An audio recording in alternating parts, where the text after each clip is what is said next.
சரவண ஜோதியே நமோ நம. வாழ்க வையகம், வாழ்க வளமுடன். அனைத்து தமிழ் நெஞ்சங்களுக்கும் கனிவான வணக்கங்கள்.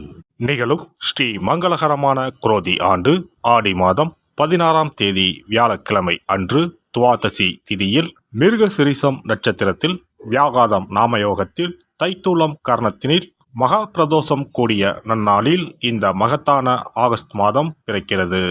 இம்மாத கிரகநிலை என பார்த்தால் ரிஷபராசியில் குரு பகவானும் செவ்வாய் பகவானும், கடகராசியில் சூரிய பகவானும் புதன் பகவானும், சிம்ம ராசியில் சுக்கிர பகவானும், கன்னிராசியில் கேது பகவானும் உள்ளனர். கும்பராசியில் சனி பகவான் வக்ர நிலையில் உள்ளார். மீனராசியில் ராகு பகவான் சஞ்சாரம் செய்கின்றார். இம்மாத கிரக பெயர்ச்சி என எடுத்துக்கொண்டால் ஆகஸ்ட் மாதம் 1ஆம் தேதியே சுக்கிர பகவானின் பெயர்ச்சி சிம்மத்தில் நடைபெறுகிறது. ஆகஸ்ட் 17ஆம் தேதி சூரிய பகவான் சிம்ம ராசிக்கு பெயர்ச்சியாகின்றார். ஆகஸ்ட் மாதம் 26ஆம் தேதி செவ்வாய் பகவான் மிதுன ராசிக்கு பெயர்ச்சியாகின்றார். ஆகஸ்ட் மாதம் 26ஆம் தேதி சுக்கிர பகவான் கன்னி ராசிக்கு பெயர்ச்சியாகின்றார். இம்மாதம் 31ஆம் தேதி புதன் பகவான் சிம்மத்திற்கு பெயர்ச்சியாகின்றார். இந்த கிரகங்களின் சஞ்சாரம் மற்றும் இடப்பெயர்ச்சியால் உங்கள் ராசிக்கு இம்மாதம் என்னென்ன பலன்கள் கிடைக்கப் போகின்றது என்பதனையும், அசுப பலன்கள் ஏற்படுமாயின் ராசிக்காரர்கள் செய்ய வேண்டிய பரிகாரம் என்ன, வழிபட வேண்டிய தெய்வம் யார் என்பதனையும் காண்போம். உங்கள் வாழ்வில் வளமும் நலமும் செல்வ செழிப்பும் பெற்று வாழ்வில் உயரிய நிலையை அடைய எல்லாம் வல்ல எம்பெருமானை வேண்டி விரும்பி கேட்டுக்கொள்கிறேன். ரிஷபராசி அன்பர்களே, இந்த மாதம் எதிலும் அவசரப்படாமல் நிதானமாக முடிவு எடுப்பது நன்மை தரும். உடல் ஆரோக்கியத்தில் முன்னேற்றம் ஏற்படும். மனதில் இருந்த குழப்பம் கவலை நீங்கும். தைரியம் உண்டாகும். வீடுமனை சம்பந்தமான காரியங்கள் அனுகூலம் தரும். தொழில் வியாபாரத்தில் எதிர்பார்த்த லாபம் கிடைத்தாலும் செலவும் அதிகரிக்கும். புதிய ஆர்டர்கள் பெறுவதற்கு கூடுதல் கவனம் செலுத்த வேண்டியிருக்கும்.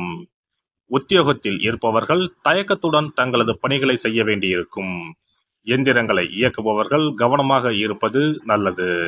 குடும்பத்தில் இதமான சூழ்நிலை நிலவும். கணவன் மனைவிக்கு இடையில் இருந்த கருத்து வேற்றுமை நீங்கும். பிள்ளைகளிடம் கவனமாக பேசுவது நல்லது. உறவினர்கள் வருகை இருக்கும். சொத்துக்கள் வாங்க எடுக்கும் முயற்சிகள் தாமதப்படும். அக்கம் பக்கத்தில் உள்ளவர்களிடம் இருந்து வந்த மனக்கசப்புகள் அகலும். பெண்களுக்கு எடுத்த முடிவை நிறைவேற்றுவதில் கண்ணும் கருத்துமாக இருப்பார்கள். எதிர்பார்த்த உதவிகள் தாமதப்படும். மாணவர்களை பொறுத்தவரை கல்வியில் வெற்றி பெற மிகவும் கவனமாக பாடங்களை படிக்க வேண்டும்.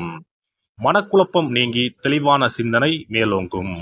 கலைத்துறையினருக்கு சில அத்தியாவசிய தேவைகளுக்கு செலவு செய்ய பண பற்றாக்குறையை சந்திக்கலாம். சனி சஞ்சாரத்தால் ஒரு பிரச்சனை முடிந்ததும் இன்னொரு பிரச்சனை உருவாகலாம். அரசியல் துறையினருக்கு எடுத்த காரியங்களில் உடனே வெற்றி ஏற்படும். சில காரியங்களில் தாமதமாக வெற்றி உண்டாகும். உங்கள் விடாமுயற்சிதான் உங்களுக்கு வெற்றியை தேடித்தரும். பழகும் நண்பர்களை எடை போட முடியாது. நட்சத்திர பலன்கள். கார்த்திகை நட்சத்திரம்.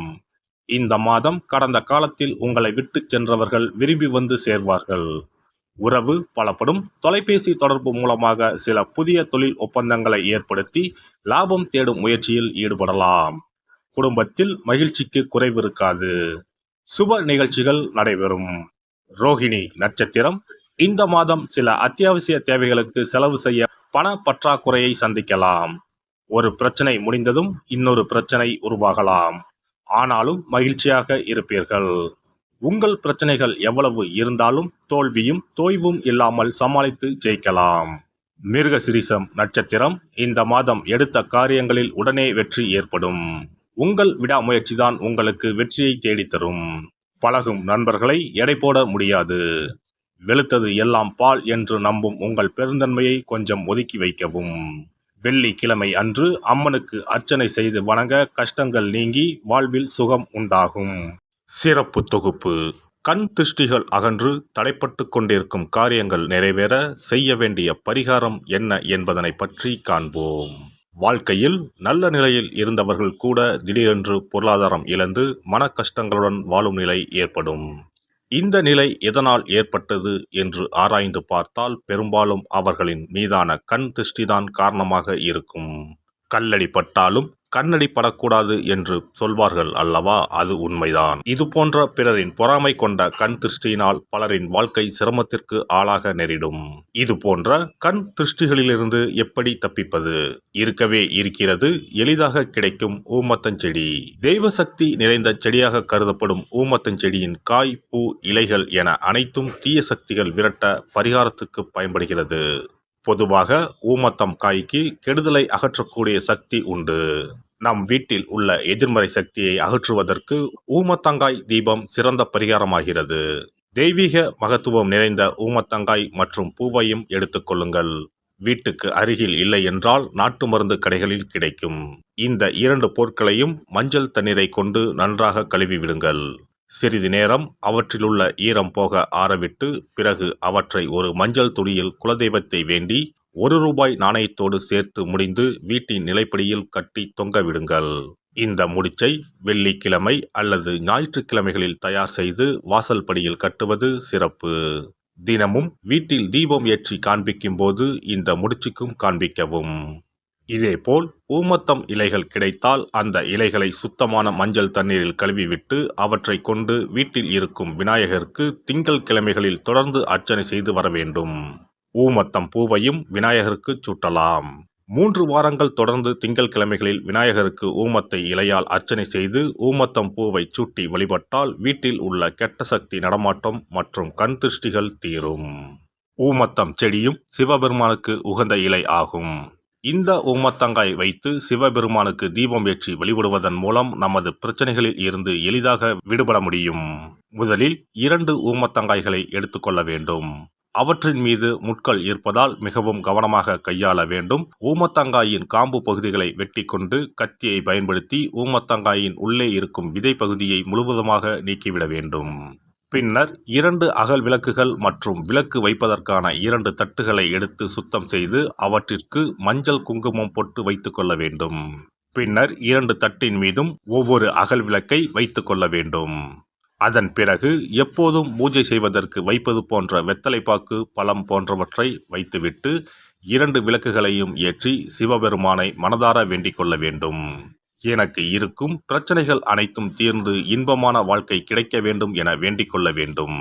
இந்த பூஜையை வெள்ளிக்கிழமை அன்று தொடங்கினால் தொடர்ந்து 9 வெள்ளிக்கிழமைகள் செய்ய வேண்டும்.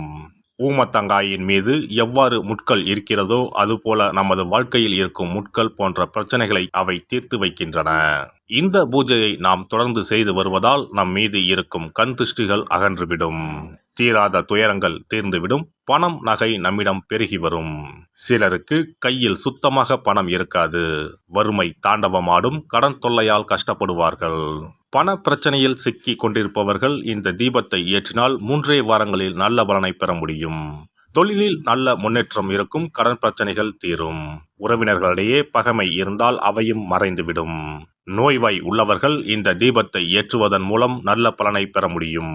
பொதுவாகவே எந்த பரிகாரம் என்றாலும் அதை முழு நம்பிக்கையுடன் செய்தால் மட்டுமே முழு பலன் கிடைக்கும் என்பதை நினைவில் கொள்ளுங்கள். எல்லாம் வல்ல இறையருளால் நீங்களும் உங்கள் அன்பு குடும்பமும் உடல் நலம், நீலாயுள், நிறை செல்வம், உயர் புகழ், மெய்ஞானம் ஓங்கி வாழ்க வளமுடன். இந்த வீடியோ பதிவு உங்களுக்கு பிடித்திருந்தால் லைக் பண்ணுங்க, கமெண்ட் பண்ணுங்க, ஷேர் பண்ணுங்க, மறக்காம சப்ஸ்கிரைப் பண்ணுங்க, பக்கத்துல இருக்கிற பெல் பட்டனை கிளிக் பண்ணுங்க. நன்றி, வணக்கம். ஓம் நமச்சிவாய. சிவாய நம.